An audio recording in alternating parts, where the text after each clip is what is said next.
At Sierra, you'll always find apparel, footwear, and gear for 20 to 60% less than department and specialty store prices. But right now, it's clearance time, so you can save even more on everything you need to get active and outside. Visit your local Sierra store today. The Jack Welch Management Institute at Strayer University helps you go from, I know the way, to I've arrived with our top 10 ranked online MBA. Gain skills you can learn today and apply tomorrow. Get ready to go from make it happen to made it happen and keep striving. Visit strayer.edu/Jack Welch MBA to learn more. Strayer University is certified to operate in Virginia by Chev and has many campuses, including at 2121 15th Street North in Arlington, Virginia. This is Optimal Health Daily. Cheat Meals, Cheat Days, Cheat Lives by Mark Fisher of markfisherfitness.com. And I'm Dr. Neil, your host and narrator. Hello, happy Saturday. I hope your weekend is off to a great start, and welcome back to Optimal Health Daily, or OHD, where I act as your narrator of popular health and fitness blogs. Don't forget, we have 5 shows covering a bunch of different topics. Just search for Optimal Living Daily in your podcast app to find them.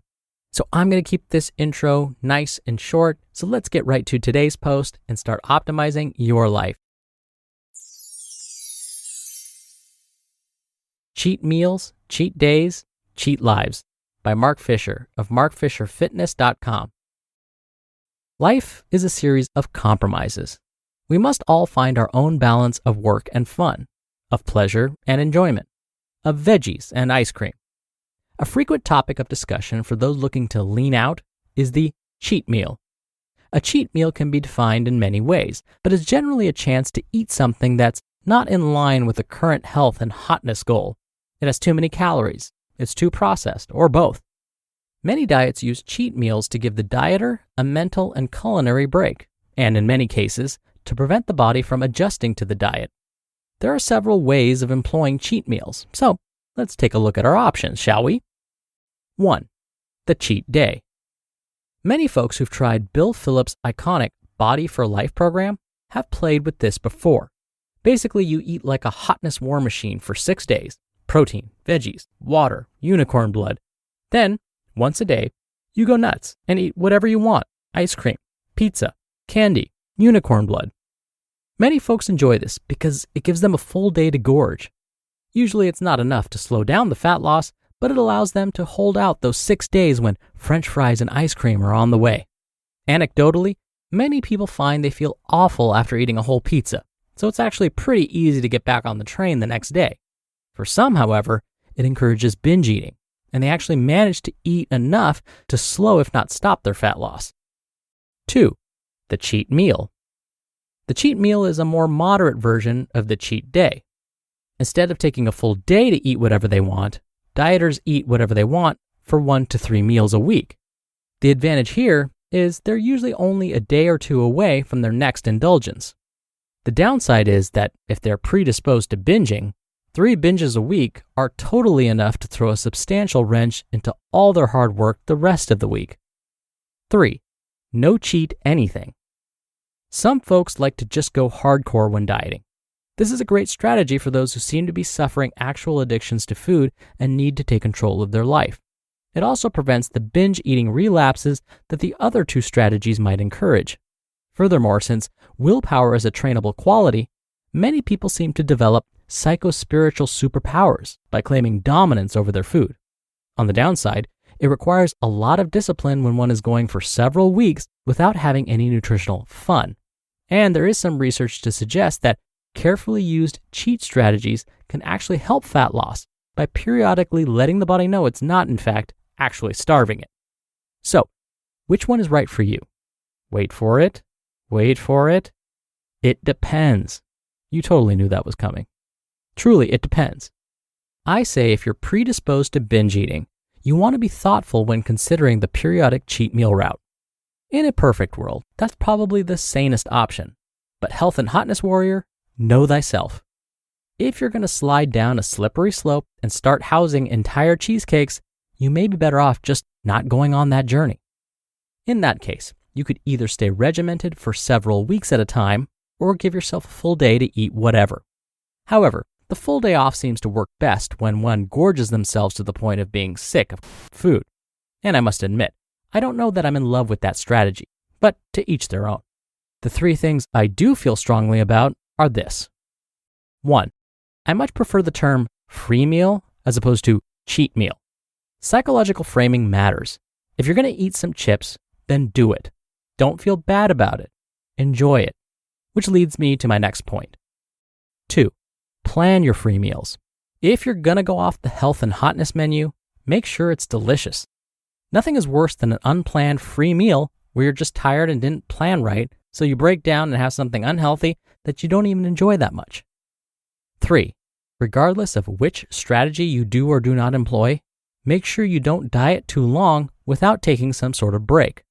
Now, this nugget of wisdom is somewhat context dependent, but if you've got 25 pounds to lose, you may want to plan to do it over 16 weeks and include 2 5-day breaks over that time. These are days where you will go back up to or even above the amount of calories you need to maintain your current body weight. I also recommend people allow themselves their favorite foods here, particularly if they've had to restrict their favorite foods while losing body fat. At the end of the day, my main concern will always be maximizing one's quality of life. While I think dieting strictly is admirable and can teach folks about self-discipline, health food can be yet another addiction for folks to obsess over. This could be a sign of orthorexia. Is there value in a shortened period of time where one goes all in and gets snatched? Sure. But we must be careful not to yank our chains away from master junk food only to hand them over to master health food.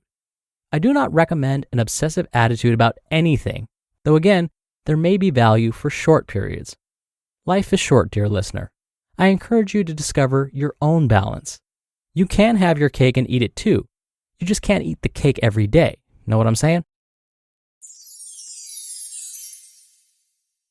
You just listened to the post titled Cheat Meals, Cheat Days, Cheat Lives by Mark Fisher of markfisherfitness.com, and I'll be right back with my commentary.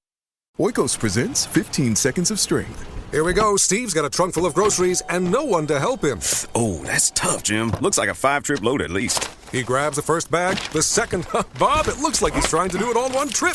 He shimmies the door open, steps over the dog, and he stumbles. Oh, right into the kitchen without missing a beat. Jim, now that's a man who eats his protein-packed Oikos. With 15 grams of complete protein in each cup, Oikos Triple Zero can help build strength for every day. Oikos, stronger makes everything better. You just realized your business needed to hire someone yesterday.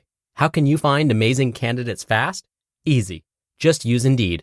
Stop struggling to get your job posts seen on other job sites. Indeed's Sponsored Jobs helps you stand out and hire fast. With Sponsored Jobs, your post jumps to the top of the page for your relevant candidates, so you can reach the people you want faster. When I've hired in the past, the process was slow and overwhelming. I wish I had used Indeed. There's no need to wait any longer. Speed up your hiring right now with Indeed. And listeners of this show will get a $75 sponsored job credit to get your jobs more visibility at Indeed.com/health. Just go to Indeed.com/health right now and support our show by saying you heard about Indeed on this podcast. Indeed.com/health. Terms and conditions apply. Hiring? Indeed is all you need. Dr. Neal here for my commentary. Mark mentioned that willpower is trainable. He's right. Just like we train our muscles to become stronger, we can make our willpower tougher as well. But remember, muscles get fatigued. They run out of fuel at some point. Willpower is the same. Overuse can lead to willpower failure. When we allow ourselves to enjoy some of the foods that we are craving, we allow our willpower to rest. Think of it like resistance training. After you've performed a really exhausting exercise, you need to let your muscles rest and recuperate. It's during that rest and recovery period when our muscles tend to actually grow. So when we allow ourselves to indulge every once in a while, it's like giving our willpower a rest and allowing it to recover. And hopefully, it will come back even stronger. But when we allow our muscles to rest for too long, they become weaker. Same goes for our willpower. If we indulge too often and don't use our willpower to keep us on track, then it too will become weaker. So, just as Mark said, it's all about balance and moderation. All right, that'll do it for the Saturday episode. I hope you have a great rest of your weekend if you're listening in real time, and I'll see you here tomorrow for the Sunday show and where your optimal life awaits.